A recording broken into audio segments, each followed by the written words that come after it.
So, Texas does things in some manner, way, shape, or form that don't always translate literally the way that they were intended at the onset.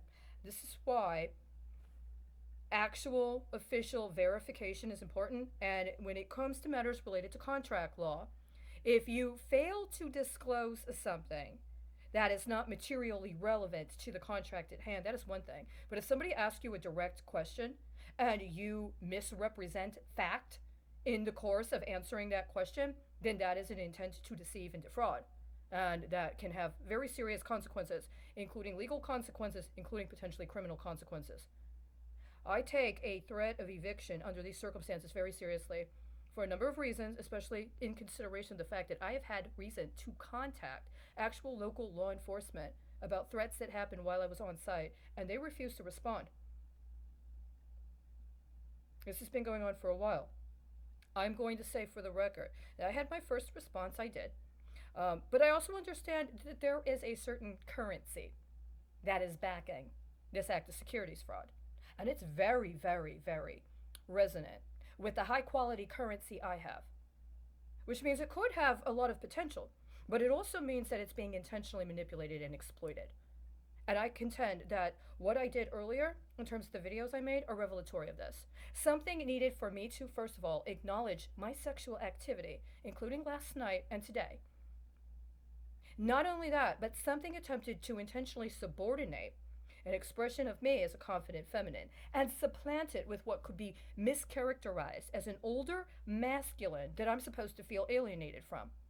Now, insofar as I understand myself personally to be in lineage with people in and from the state of Texas, including people that were born in another state, including my home state of Virginia, that have held public office and that are part of the legacy of the seat of power in which one would sit when they are in performance of official government duties, it does not bother me to resonate with an older masculine who might be in that direct lineage. But if, as I suspect, this is actually an act of securities fraud, then it may well confirm my understanding that the woman listed as the trustee is actually being intentionally and willfully manipulated by the man claiming to be her brother, who represented himself to me as if he was a member of the State Bar Texas.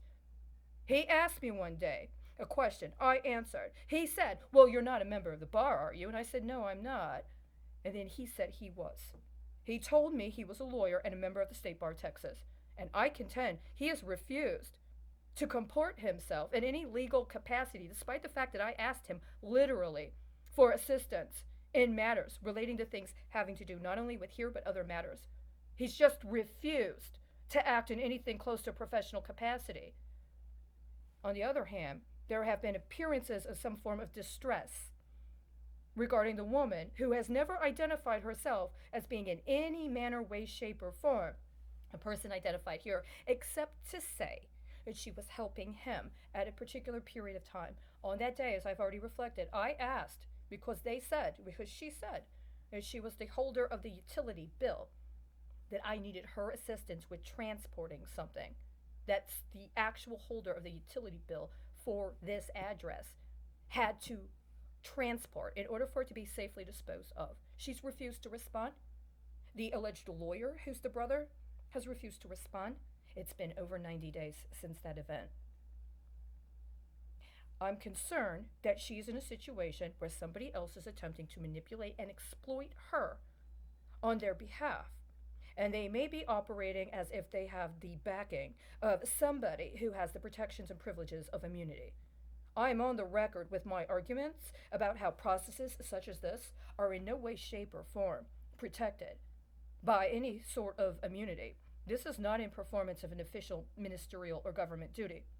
I contend that this is actually evidence of high crime and that she herself may be put in or under a circumstance of duress at somebody else's behest. So I'm acknowledging that. And I'm saying that there may be evidence that that kind of currency, and shall we say bond and or lien and lien holder relationship, may have been evidenced through the videos I made earlier today. While it seems this was being processed to be delivered after apparently 8 o'clock p.m.,